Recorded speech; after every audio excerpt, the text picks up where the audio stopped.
Hey guys, welcome to our channel, and today in this video I'm going to show you how you can add a VBA code on Microsoft PowerPoint. For that I'm going to create a new one from here, so blank presentation from here. Now you have to do is you have to simply click on this help button here and simply click on help, or you can find this let me show you.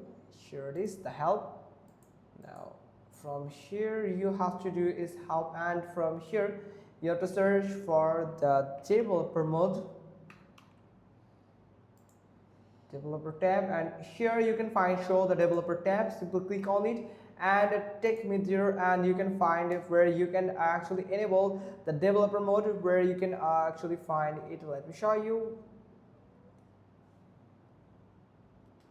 From here you can find the customers ribbon from here, and make sure the developer mode, if you can find this like this. Now check the developer mode here, so it will add the developer tab on your ribbon. So you simply click on OK, and here you can see the developer mode is now added. Now you have to add the VBA, the Visual Basic. So you have to simply click on it and it will open the VBA project. Here you can see.